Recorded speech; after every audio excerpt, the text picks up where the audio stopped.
Well, thanks very much for the introduction. It's a real pleasure to speak today at the RIU conference. We're a gold and copper exploration company solely based in New South Wales. So we've got a package of 7 tenements covering close to 3,000 square kilometres. So one of the bigger land ownings in the region. In terms of the jurisdiction, for those that don't know New South Wales or the Lachlan Fold, it's Australia's premier porphyry copper gold country. Home to Australia's largest gold mine, which is the Cadia Ridgeway Newcrest deposit, as well as some other significant mines and operating assets around the jurisdiction. We've got 7 tenements, and you'll see a strong focus in our portfolio on copper and gold. We're very long on those 2 commodities. We think that there's obviously good, strong gold price at the moment, but we see a real future in copper as a real key critical component in the decarbonisation and a significant future demand for those assets. Black Range and Ballura, they're our 2 flagship projects that we're progressing at the moment. As was mentioned, we signed a deal with Newmont to progress our Ballura project last month, so I'll run through that. But we're quite excited about those 2 types of systems, low sulphidation epithermals, and they represent significant value for shareholders.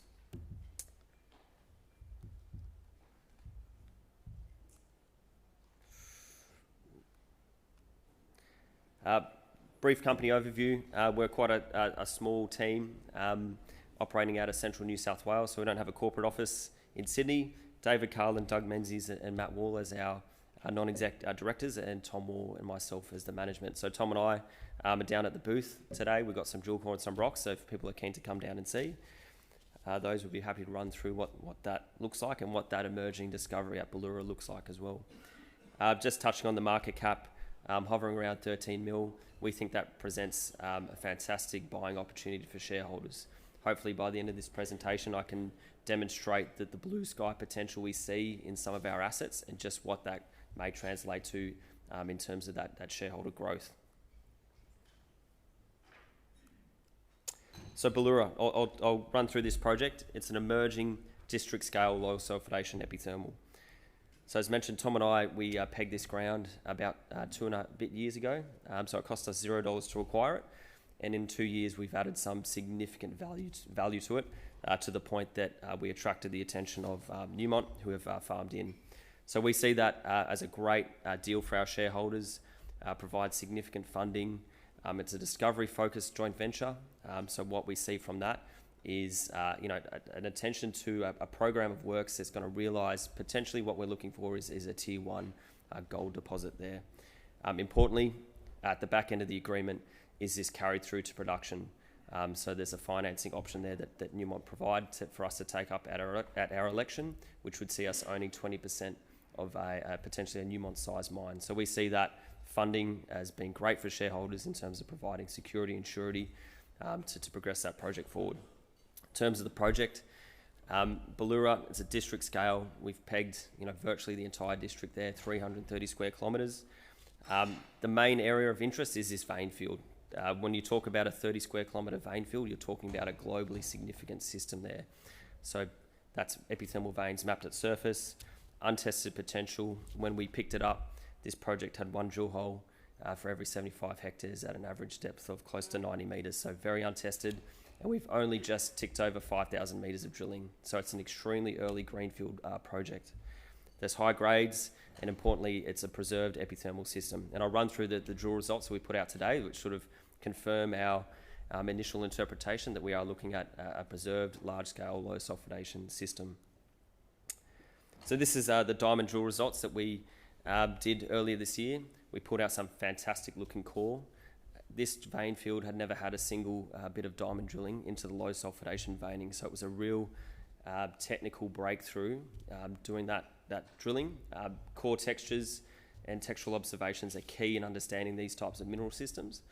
You couple that with the grade, the best intercept that we got, 13 metres at 4.5 grams gold equivalent, including a high grade zone of 6 at 8 from a very shallow 57 metres. That's an extremely encouraging intercept. That sits above what we interpret to be a high grade shoot. And as people know, shoots in these epithermal systems, that's what you're trying to target. The drill campaign, from some very wide space drilling, we think we snagged at least 3 of these shoots. And this is in across 2 kilometre strike of veining, again in that mapped 30 square kilometre vein field. So we see a huge room for growth on this project.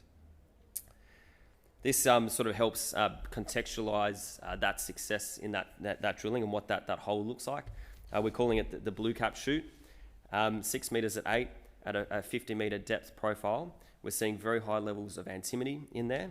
And if you look at the epithermal system model, which is just a very textbook model on what these types of systems, form and what to expect from them, they're dominated by a consistency in grade and mineralisation, and that's extremely important to sort of place yourself in the system. So we're sitting in the top levels, the chalcedonic superzone. We've got that high levels of mercury. We're getting the good grades. If you were then to look at that depth profile from a very well-known low sulfidation system up in Queensland, the Vera shoot, and you look at that 3 metres at 5, 6 at 8 and 2.7 in that same 50 metre depth profile at Pajingo, you can certainly see that the results that we've got put us well and truly in the money for something that's going to grow out when we start to drill deeper and test those boiling zone targets.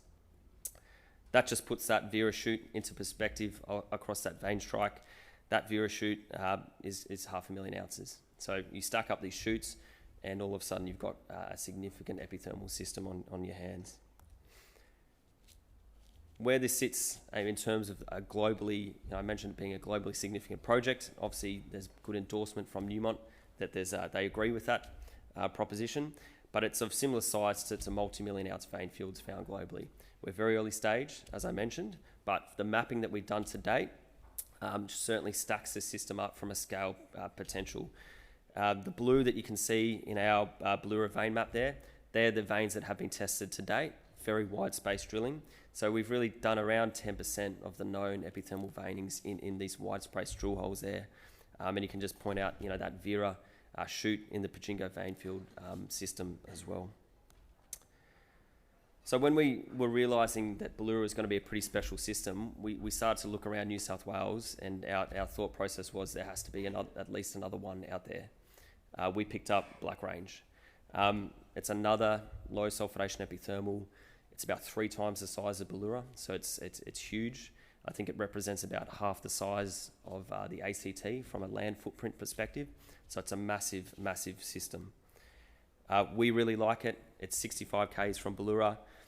Again, we're seeing all the right ingredients that we saw at Ballura. Preservation, so large silica sericide alteration. We've got massive strike of epithermal occurrences up to 30 k's. Untested, so the last real work that was done was Newcrest in 1992 at Sugarbag Hill. And for those that know Newcrest in 1992, they made a pretty significant discovery in New South Wales, which was Cadia.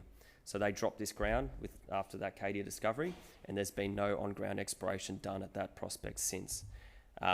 Newcrest, before they left, dated Sugarbag Hill to be the same mineralisation age as Ballura. So now we've got 2 systems in the same rocks, in the same jurisdiction. They share a very similar geological and tenement history, which is why we still believe the opportunity exists. We sort of demonstrated that at Ballura, and we're expecting that to sort of come true, hopefully at Black Range. What it comes down to is lack of drilling, no discovery. I talked about that scarce drilling at Ballura. I think at Black Range it's about 1 drill hole every 1,700 hectares. So completely untested, no systematic work done. No modern geophysics or geochemistry done, so you're talking very limited work and a very limited scope from, a bunch of geologists in the early 80s, late 80s, early 90s that were really looking for not this type of deposit or system. What we saw for Ballura and Black Range was major companies holding these tenements and being distracted by other successes. The Cow mine and Ballura were held by North Limited, who turned into RIU at the same time as the 2 big epithermal systems. With the discovery success at Cow, North Limited walked away from Ballura. Cow grew to a 15 million ounce low sulfidation epithermal system. Again, at Black Range, you had another company, Newcrest, with a company making discovery at Cadia, walk away and leave the ground completely untouched. So we see that as a great opportunity for our shareholders. We're really excited because both of those tenements present a lot of value that can be done for very little cost. So we're talking rock chips, boots on ground exploration. That's how these projects are successful, is really spending the time to do the systematic work, consult with the right technical experts. Ballura was a breakthrough for Legacy, and it was a real technical and academic breakthrough for the Lachlan Fold Belt as well. That system is places in the Silurian Devonian age, places it as one of the world's oldest preserved epithermal systems. So that it's a globally significant project from that preservation perspective. Being dated to be of the same age, we're obviously looking again to replicate that success, and hopefully we'll get another Ballura 2.0 from Black Range.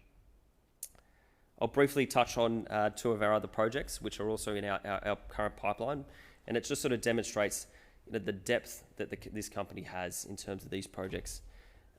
These were both pegged by Legacy, again, free ground, Cobar back in 2017. We saw that as a great opportunity in the Cobar Basin. After we moved in, you had companies like Sandfire peg the ground around us. So looking for the same type of Cobar type deposits. We're right in the heart of the basin, untested anomalies, downstrike from the CSA mine, sitting off the major Mert fault there. Rockley, we're looking at, this is porphyry country in central New South Wales. It's about 50 k's from Cadia. And again, we're looking at another tenement that sat with Alkane, didn't do any on-ground exploration in that part of the tenement. There hasn't been a single drill hole there deeper than 18 metres. And what we're starting to do is find these high-grade rock chips, the right pathfinder elements. We've got this circular donut magnetic feature, classic porphyry signature right in the middle of the tenement. Lastly, I'll run through Earth AI. We did another deal with a company similar to Newmont in a sense, but with it's called a strategic alliance. And what that allows Earth AI, who are an artificial intelligence company, is working on two of our other projects. They generate targets. They've got their own drill rigs. They test those targets. What that means for shareholders, again, is another company that's spending money on our ground that we don't have to. We get the exposure discovery to it as well, and it allows us to focus on our primary projects at Black Range and Ballura. So in terms of the program, we're well funded for what we need to do for the remainder of the year.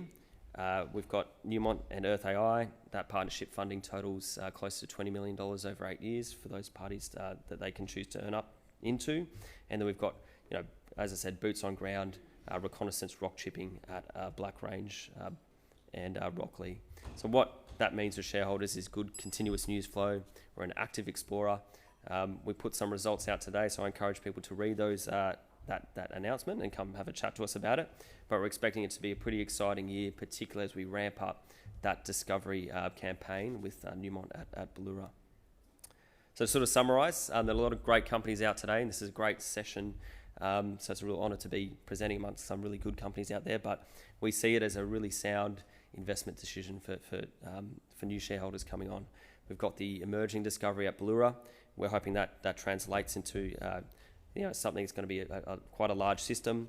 We've got Black Range, where we're looking to replicate that success and just demonstrating we're in a tier 1 jurisdiction. We've signed on a tier 1 partner, and we're looking for tier 1 size targets. So thanks all for your time.